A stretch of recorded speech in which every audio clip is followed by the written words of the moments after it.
Lecture number 4, business law, Contra of bailment. काफ़ी important topic है, offline exam होती है। ये चैप्टर से कंपलसरी 10 मार्क का मिनिमम क्वेश्चन आएगा। Contra of bailment. The word bailment means change of position of goods. याद रखना, बेलमेंट का मतलब क्या होता है? गुड्स का पोजीशन चेंज करना, change of position of goods. Delivery of goods from one person to another for some specific purpose. एकदम सिंपल लैंग्वेज में समझ लो बेलमेंट क्या है, आपके दिमाग में आपका चैप्टर क्लियर हो जाएगा। मैंने मांडवी से, पूजा में से पैंट का कपड़ा और शर्ट का कपड़ा परचेज किया। परचेज करने के बाद कपड़े का मालिक मैं हो गया। अब मैं क्या करता हूँ, बेलमेंट क्या है, यहाँ से बेलमेंट शुरुआत होता है। वहाँ से मैं मेरे टेलर के पास गया, उसको मैंने मेरा पैंट पीस और शर्ट पीस दिया और मेरा नाप दिया कपड़ों का। ने टेलर को बोला कि आपको मैं जैसा बता रहा हूँ वैसा शर्ट सीना है, आपको यहाँ पे ये बटन लगाने हैं, आपको कफलिन यूज़ करना है, आपको कॉलर थोड़ा लूज रखना है, आपको पाइपिंग करना है शर्ट में, पेंट को तुम्हारे डिजाइनिंग में लेना है, मोरी तुम्हारे पतली लेनी है। यानी कंडीशन क्या हुई, मैंने टेलर को कपड़े सिलने के लिए दिए, जैसी कंडीशन बताई थी वैसी कंडीशन पे। तो टेलर क्या लेगा, टेलर मेरे पास से वो कपड़े का पोजीशन लेगा, उसको कंप्लीटली प्रोडक्ट में तैयार करेगा न, उसके बाद मुझे रिटर्न कर देगा। रिटर्न करेगा तो मेरे पास से क्या लेगा, टेलरिंग फी लेगा। तो ये जो कॉन्ट्रैक्ट हुआ that is called bailment. Practical समझ लो, पूरा टॉपिक यही चीज पे है।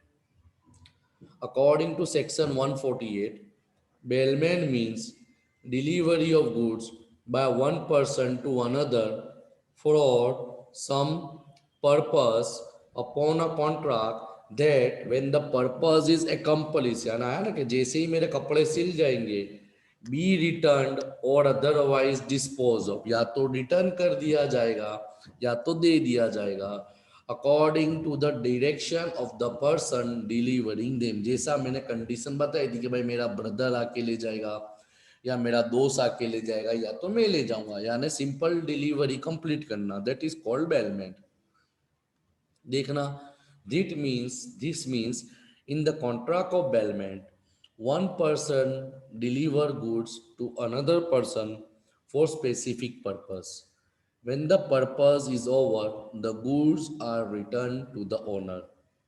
So in contract of parliament, there are two parties. Number one, bailor and number two, bailee. Bailor का मतलब में आ गया कि जो इंसान गुड्स डिलीवर करता है, दैट इज कॉल्ड बेलर। न जिसको डिलीवर किया जाता है उसको बोलते हैं बेली। जैसे मैंने कपड़े सिलने दिए तो मैं बेलर, और जो कपड़े वाला है, टेलर है, दर्जी है, वो बेली हो गया। Example, if mister x deliver its car to its car to Y for repair, X is the bailor, Y is the bailey। अब देखते हैं एसेंशियल एलिमेंट क्या है। तो पहली चीज है कि bailment is a contract. A bailment is usually created by agreement between bailor and bailey. The agreement must be express or implied. In exceptional cases, contract of bailment is not created by agreement but it is implied by the law. Implied by the law का मतलब क्या होता है, तो इसके बारे में पूरा डिटेल में क्वेश्चन आपको पढ़ना है। तो कॉन्ट्रैक्ट ऑफ बेलमेंट, जैसे जब तक मैं हजाम को वहाँ बाल कटाने नहीं जाऊंगा वहां तक हजाम मेरे बाल नहीं काटेगा, जब तक मैं टेलर के वहाँ कपड़े सिलने नहीं जाऊंगा वहां तक कपड़े सीखे नहीं आएंगे। यानी कंडीशन क्या है कि दो लोगों के बीच में कॉन्ट्रैक्ट होना। Number two, delivery of goods. In bailment, there is delivery of goods by bailer to bailee for some purpose.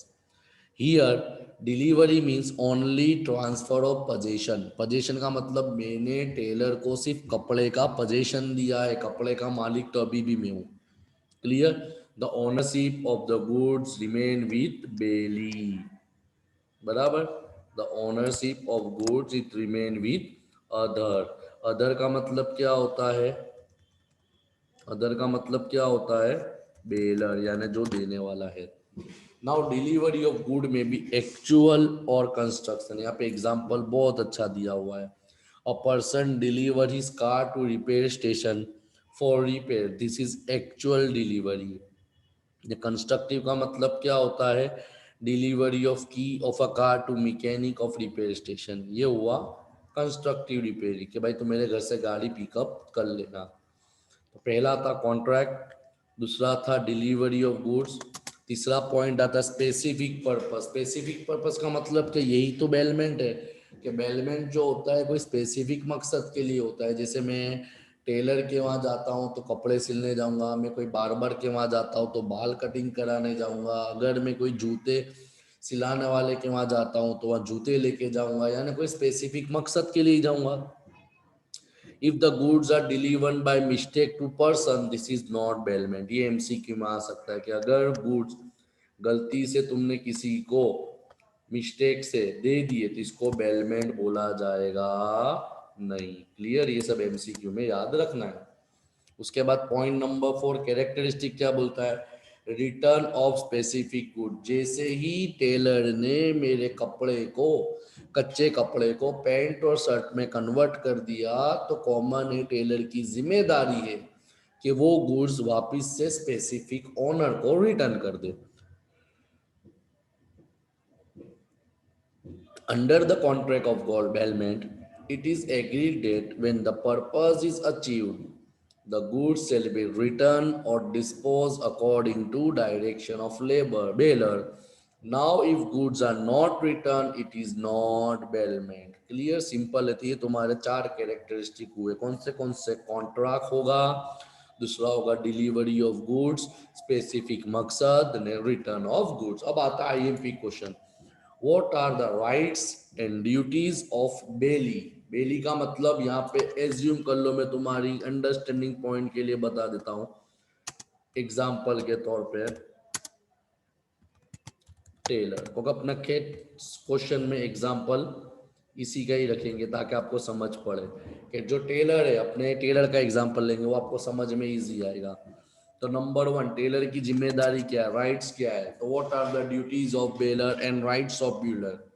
तो देखते हैं। Number 1, to take reasonable care of goods. Common, कभी तुम्हारे टेलर ने ऐसा बोला है कि आप जो कपड़ा दे गया मुझसे घूम गया, घूम जाएगा तो आप उसको पुनः चढ़ जाओगे कि भाई नहीं, तेरी जिम्मेदारी, अब तू कैसे भी मेरे को सेम टू सेम कपड़ा ला के दे, सिल के दे। तो देखो वही बताया, it is the duty of bailee to take good care of the goods of bailor. Here reasonable care means as much as ordinary prudence will take of his own good, यानी तुम अपने माल की जैसी जिम्मेदारी संभाल के रखते हो उसी प्रकार तुमको बेलर के माल को भी संभाल के रखना है।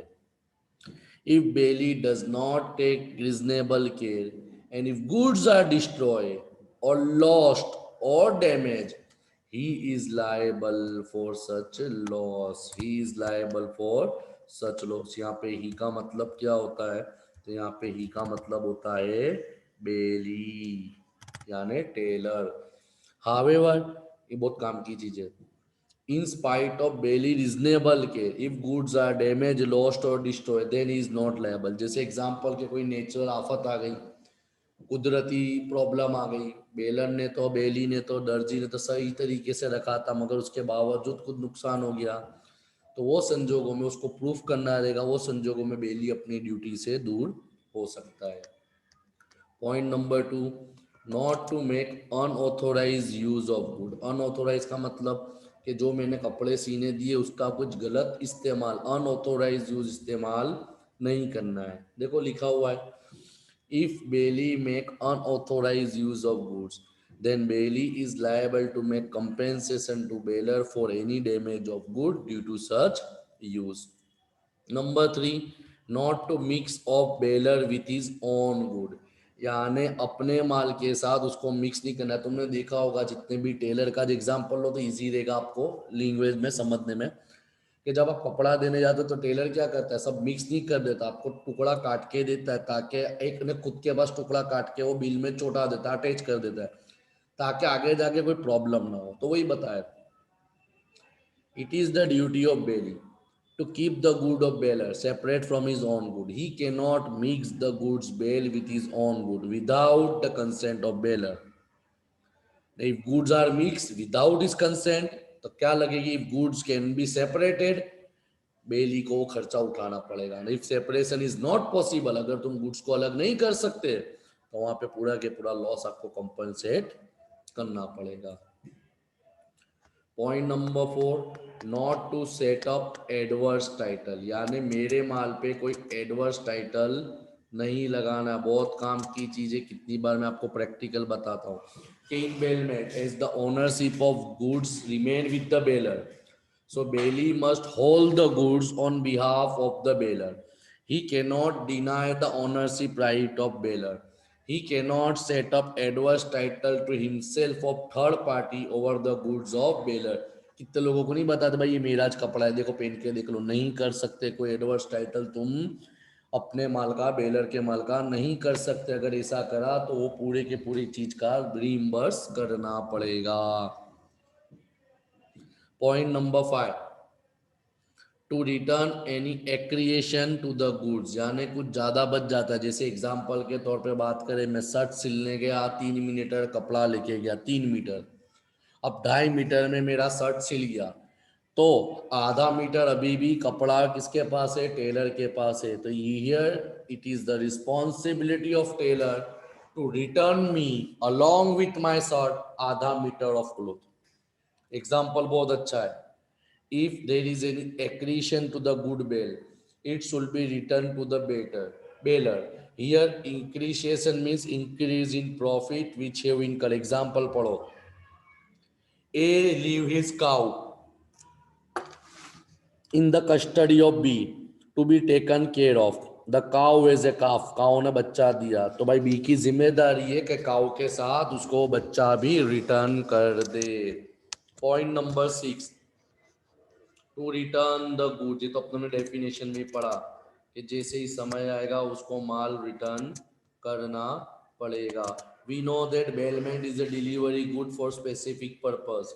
Goods are deliver on the contract and that of fulfillment of purpose, it shall be returned or disposed as per the direction of the baler. Thus it is the duty of bailing to return the goods to the baler as the objective accomplishes। यानी बेली को जैसे ही कपड़े सिल जाते तो जिम्मेदारी है कि बेली को उसका माल रिटर्न कर दे। तो ये तुम्हारे हुए बेली यानी दर्जी की ड्यूटी। अब देखते हैं राइट्स क्या है। अब जैसे हमने उसके ऊपर पाबंदियां लगाई तो बेलर के भी कुछ ना कुछ तो राइट होते हैं ना, अधिकार होते हैं, वरना सब लोग क्या करेंगे, ये ड्यूटी का गलत फायदा उठाएंगे। तो लॉ ने, कॉन्ट्रैक्ट एक्ट ने बेली को भी कुछ बेनिफिट दिए। क्या दिए? Number 1, delivery of goods to one of the several joint bailor of the goods. Joint bailor of the goods का मतलब क्या होता है? तो बहुत अच्छी चीज है। जैसे एग्जाम्पल के तौर पे मैं टेलर के वहां गया, मेरे भाई को लेके, मेरे फादर को लेके, कि भाई मेरे भी एक जोड़ी लहंगा जब्बा सीना है, मेरे ब्रदर का एक जोड़ी पैंट शर्ट सीना है, मेरे फादर का एक जोड़ी कपड़े सीना है। तो जैसे ही कपड़े सिल गए तो बेली क्या करेगा, टेलर क्या करेगा, मुझे फोन करेगा। तो मैंने बोला पापा आप जाके लेके आओ, क्योंकि आप भी तो ओनर है, क्योंकि हम तीनों तीन जॉइंट ओनर थे। तो हमारे तीनों में से कोई भी जाके कपड़े लेके आएगा तो बेली उसको दे देगा। तो ये होते डिलीवरी राइट से उसके पास। तो ऐसा नहीं बोलेगा मैं उसके पास लंदन नहीं जाऊंगा कि भाई मेरे पापा को, मेरे भाई को तो मैं लेके आया, तो तेरी जिम्मेदारी है तू मेरे को ही रिटर्न कर। भाई कोई भी जॉइंट ओनर होगा, को ओनर होगा, उसको गुड्स मिल सकता है, ये उसके पास राइट्स अवेलेबल है। Number 2, delivery of goods without title. ये बहुत काम की चीज है कि बेलर ने जैसा माल दिया था वैसा माल कंप्लीट करके बेली को रिटर्न करना पड़ेगा। बेली अपना कोई एडवर्स टाइटल उसमें नहीं लगा सकता, जैसे कितने टेलर करते हैं ना कॉलर के ऊपर अपने टेलर का नाम लिख देते, खुद का नाम सिंबल ने लेबल लगा देते, नहीं कर सकते भाई। तुम पैसे ले रहे हो, हमने आपको सिलने दिया है, आपके पास से तैयार माल नहीं खरीदा। तो कॉमन है, जो भी आपने जो आपका टेबल या लेग लगाया वो हटा दो, बहुत बड़ा पॉइंट है। Point number 3, right to apply to court to stop delivery. यानी अगर बेली, if person other than bailor claim the goods, the bailee can apply to the court to stop the delivery of goods and to decide the title of the goods। बहुत बहुत बड़ा अधिकार है कि भाई ऐसा कोई बंदा जाके माल मांगता है तो यहाँ पे कोर्ट तक की जाना है। मैं तुमको सिंपल लैंग्वेज बता रहा हूँ, कोर्ट तक जाने की जरूरत नहीं, बेलर देगा ही नहीं, बेली देगा ही नहीं। Clear. Point number 5, right of lien. Lien means कब्जा, लीन मीन्स कब्जा, लीन मीन्स कब्जा। Right of lien is a right to retain possession of good, कब्जा रखना, belonging to other as long as some डेप्ट और claim of bailee is not satisfied. सीधी बात है। मैं आज कपड़े सिलने गया, 3 तारीख है, टेलर ने बोला 7 तारीख को अपना कपड़ा सिवा जाएगा, आप 7 तारीख को पेमेंट कर जाओ, अपना कपड़ा ले जाओ। कॉमन है, मैं 15 तारीख तक उसको घुमा घुमा कर रहा हूँ, पेमेंट नहीं कर रहा हूँ। मैं बोलता हूँ भाई पैसे पहले कपड़ा दे दे, मैं 2 दिन बाद आके पेमेंट दे जाऊंगा। अगर तुम्हारा रिलेशन अच्छा है तो टेलर आपको गुड्स प्रोवाइड कर देगा, वरना क्या बोलेगा, भाई जब तक तू पेमेंट नहीं करेगा वहां तक तुझे डिलीवरी नहीं मिलेगी। क्यों? क्योंकि ये बेलर को गवर्नमेंट ने, कॉन्ट्रैक्ट एक्ट ने राइट्स दिया हुआ है कि भाई आपको पेमेंट, आपने सर्विस दी है तो आपको उसका पेमेंट लेना है। तो जब तक बेलर उसका पेमेंट नहीं करता वहां तक बेली उसको गुड्स का कब्जा अपने पास रख सकता है। बट कंडीशन नंबर 1, अगर कुछ समय दिया, वो समय के बाद अगर टेलर को कुछ एडिशनल खर्चा करना पड़ा गुड्स को संभालने के लिए, तो टेलर वो एडिशनल खर्चा भी बेलर पास से चार्ज कर सकता है, ये उसके पास अधिकार है। राइट्स अगेन थर्ड पार्टी नहीं करना है। यहाँ पे तुम्हारे rights and duties of bailee यानी दर्जी के अवर हुए। अब आता है last topic, what are the rights and duties of bailor. Rights और ड्यूटीज ऑफ बेलर और बेलर की यानी मेरी राइट्स और ड्यूटीज क्या है। तो नंबर 1 सिंपल है, मैं शॉर्ट में जाऊंगा, इजी टॉपिक है, आप पढ़ सकते हो। To disclose all known fault. अगर मैं टेलर को कपड़ा देने जाता हूं तो मुझे टेलर को पहले ही बता देना है कि कपड़े के अंदर अमुक जगह कुछ ना कुछ फॉल्ट है।